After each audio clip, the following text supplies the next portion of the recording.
বৃষ্টিকে উপেক্ষা করতে হবে, বৃষ্টিকে উপেক্ষা করতে হবে।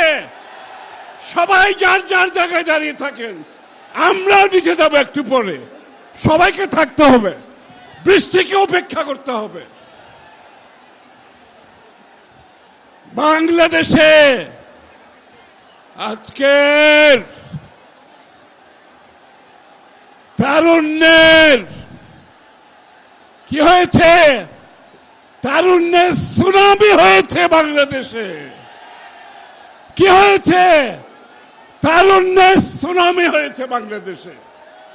বন্ধুগণ, আজকে আমরা যেই জায়গায় দাঁড়িয়ে আছি, বাংলাদেশের তরুণরা, আজকে লক্ষ লক্ষ তরুণ যেইভাবে আজকে উপস্থিত হয়েছেন, তারা একটি বার্তা দিচ্ছেন। বার্তা পরিষ্কার। কি বার্তা? বার্তা কি? বার্তা কি? বার্তা কি? গণতন্ত্র। বার্তা হচ্ছে গণতন্ত্র, এবং গণতন্ত্রের পথ হচ্ছে নির্বাচন। গণতন্ত্রের পথ কি? গণতন্ত্রের পথ কি? তাই আজকে নির্বাচন নিয়ে হেলাফেলা করা চলবে না বন্ধুগণ। ওই সংস্কারের কথা বলে নির্বাচনের রোডম্যাপ পিছানো যাওয়ার কোনো সুযোগ নাই। বিচারের কথা বলে রোডম্যাপ পিছানোর সুযোগ নাই। একটা কথা একটু রাখো, এই ভাইয়া, এই যে এই একটু একটু একটু একটু একটু শেষ করুন। বন্ধুগণ, সংস্কার সংস্কার বিএনপির আগে কেউ সংস্কারের কথা বলে নাই। 7 বছর আগে দেশনেত্রী বেগম খালেদা জিয়া ভিশন 2030 মাধ্যমে সংস্কার প্রস্তাব জাতির সামনে তুলে ধরেছে। জনাব তারেক রহমান আমাদের প্রিয় নেতা 2 বছর আগে বিএনপির পক্ষ থেকে 27 দফা সংস্কারের কথা বলেছেন। তারপরে শেখ হাসিনার বিরুদ্ধে আমরা যারা রাস্তায় আন্দোলন করেছি, আমরা সবাই মিলে 31 দফা সংস্কারের কথা বলেছি। এখন যদি কেউ বলে, ওই দিন গতকাল অথবা গত পরশু একটা স্টেটমেন্ট দেখলাম, এখনো নাকি গুরুত্বপূর্ণ কিছু সংস্কারের বিষয়ে ঐক্যমত হয় নাই। আমি তাদেরকে পরিষ্কার ভাষায় বলছি, কান খুলে শুনুন।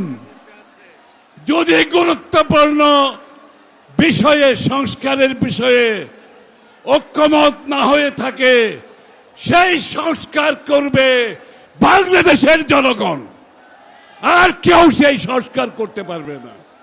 আমাদের জনগণ যেখানে ঐক্যমত হবে না, যতই গুরুত্বপূর্ণ হোক, সেই ঐক্যমত বাংলাদেশের জনগণের ভোটের মাধ্যমে, ব্যালটের মাধ্যমে গুরুত্বপূর্ণ সংস্কারের সমাধান হবে। আপনাদের মাধ্যমে হবে না। আপনারা কে এই সমস্ত স্টেটমেন্ট আর করবেন না। আর বিচারের ব্যাপারে বলছি, আমাদের মতো ক্ষতিগ্রস্ত কেউ হয়েছে? বিএনপির মতো ক্ষতিগ্রস্ত কেউ হয়েছে? গুম, খুন, হত্যা, মিথ্যা মামলা, চাকরি হারানো, ব্যবসা হারানো, পুলিশের হেফাজতে মৃত্যু, জেলখানায় চিকিৎসার অভাবে মৃত্যু। সবচেয়ে বড় কথা, দেশনেত্রী বেগম খালেদা জিয়া আজকের যে শেখ হাসিনার পতনের পেছনে তার সবচেয়ে বেশি ত্যাগ। এটা তো বলতে শুনি না, এটা তো বলতে শুনি না।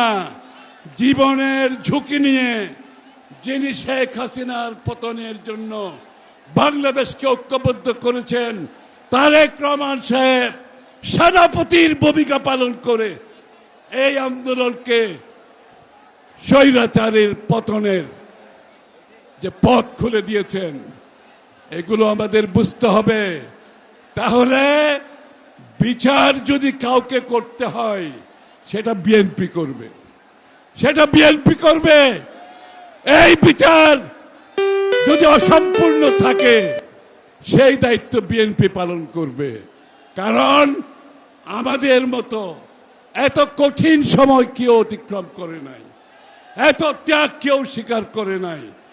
যারা বিচারের কথা বলছে, আমি একটু বলছি কথাটা, যারা বিচারের কথা বলছে, শেখ হাসিনার যদি পতন না হতো, এই লোকগুলো কোথায় থাকতো?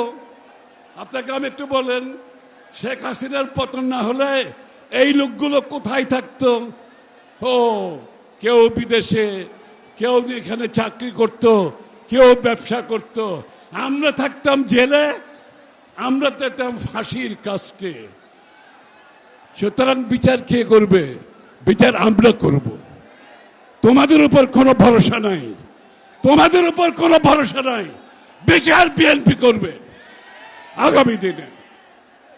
আমরা তারুণ্যের অধিকারের প্রথম অধিকার ভোটের মাধ্যমে নির্বাচিত সরকার গঠন করতে হবে, যারা জনগণের কাছে দায়বদ্ধ থাকবে, যারা জনগণের তাকে জবাবদিহি থাকবে। সেই নির্বাচন বিলম্বিত হলে এই তরুণরা জবাব দেবে, জবাব দেবেন, এই তরুণরা জবাব দেবে সেই নির্বাচন যদি বিলম্বিত করা হয়। সবাইকে ধন্যবাদ।